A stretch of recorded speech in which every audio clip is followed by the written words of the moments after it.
Hello everyone, कैसे हो आप सब। एक बार पुनः स्वागत है आप सभी का हमारे अपने YouTube channel A to Z biology classes पर। देखिए आज की इस वीडियो में हम देखेंगे क्लास 12 बायोलॉजी एनसीईआरटी चैप्टर 11 के देखिए जितने भी most important objective question answer हैं, यानी जो वस्तुनिष्ठ प्रश्न है वो हम आपको आज के इस वीडियो में पूरा का पूरा कवर कराने वाले हैं। तो चलिए सीधे वीडियो को स्टार्ट करते हैं। देखिए पहला क्वेश्चन है कि स्पंजी जड़ें पाई जाती है। तो स्पंजी जड़ें आपको याद रखना है कि जलकुंभी में पाई जाती है। किसमें पाई जाती है? जलकुंभी में पाई जाती है। अगला क्वेश्चन है कि पूर्णमूल परजीवी पादप है। देखिए एक ऐसे पादप का नाम बताना है जो कि पूर्णमूल परजीवी होता है। तो इसका राइट आंसर क्या है? रेफ्लेशिया। और ये भी आपको याद रखना है कि रेफ्लेशिया जो है संसार का सबसे बड़ा पुष्प होता है। अगला क्वेश्चन है देखिए कि मृतोपजीवी पौधे का एक उदाहरण है। तो आपको मृतोपजीवी यानी कि सैप्रोफाइट प्लांट का एक एग्जाम्पल बताना है। तो देखिए मृतोपजीवी पौधा कौन सा होता है? मोनोट्रोपा। कौन सा होता है? मोनोट्रोपा। अगला क्वेश्चन है कि फोटोफिलिस पौधे का एक उदाहरण बताना है। तो देखिए फोटोफिलस पौधे का उदाहरण कौन सा है? सूर्यमुखी यानी कि सनफ्लावर। नेक्स्ट क्वेश्चन है धसे हुए रंध्र पाए जाते हैं। तो देखिए धसे हुए जो रंध्र होते हैं यानी सिनकिन स्टोमेटा, आपको याद रखना है कि मरुद्भिदी पौधे यानी जीरोफाइटिक प्लांट में पाए जाते हैं।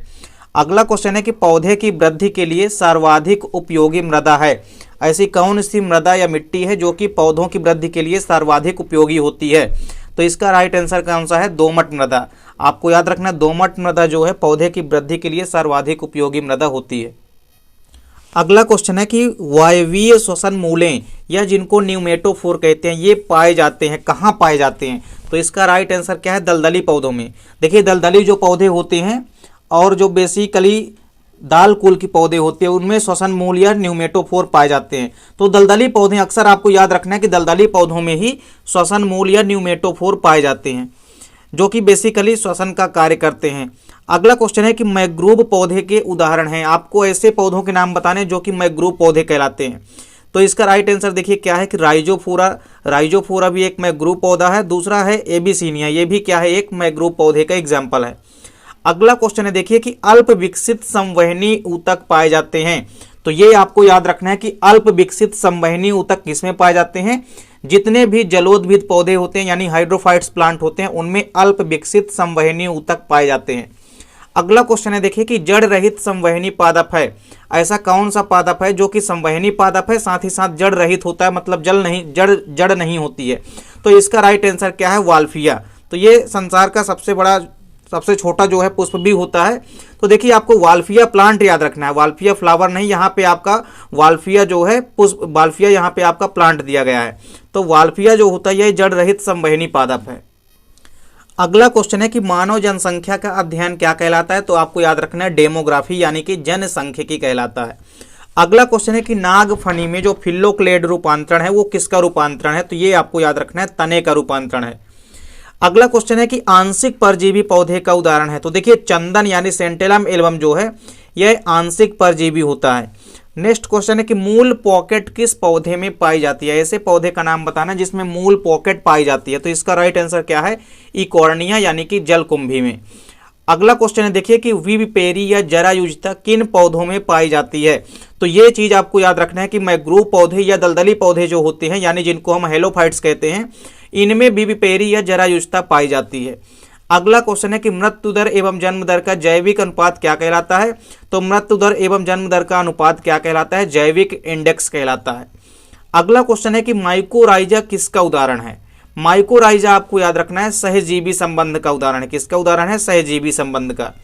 अगला क्वेश्चन है कि ग्रीष्म ऋतु में जंतुओं की निष्क्रियता कहलाती है।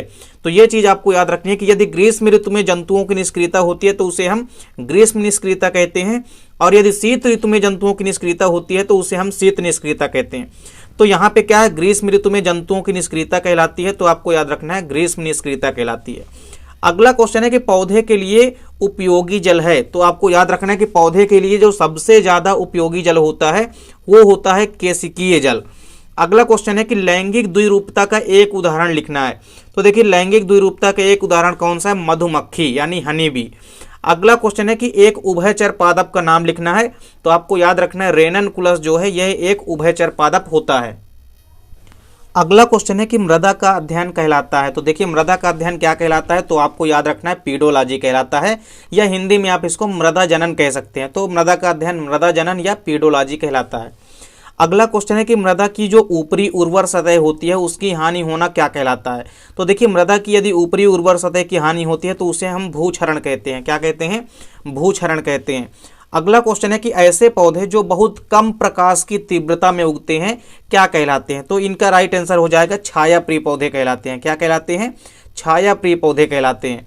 अगला क्वेश्चन है कि किन पौधों में मूल गोप का अभाव होता है। तो आपको याद रखना है जो जलोदविद यानी हाइड्रोफाइट्स प्लांट होते हैं उनमें मूल गोप का अभाव होता है। अगला क्वेश्चन है कि दो वनस्पति क्षेत्रों के बीच का जो संक्रमण प्रदेश होता है क्या कहलाता है। तो देखिए दो वनस्पति क्षेत्रों के बीच का संक्रमण प्रदेश क्या कहलाता है? इकोटोन कहलाता है। काफी इंपॉर्टेंट क्वेश्चन है, अक्सर आपके ऑब्जेक्टिव क्वेश्चन में पूछा जाता है। तो दो वनस्पति क्षेत्रों के बीच का जो संक्रमण प्रदेश होता है वह क्या कहलाता है? इकोटोन कहलाता है। अगला क्वेश्चन है कि मांसल होकर पत्ती नुमा संरचना धारक तने को क्या कहते हैं। मतलब ऐसे पौधे जिनमें जो तना होता है वो पत्ती नुमा संरचना में धारण कर लेता है उसे हम क्या कहते हैं? तो उसे हम कहते हैं पर्णकाय स्तंभ कहते हैं या पर्णाभ स्तंभ कहते हैं।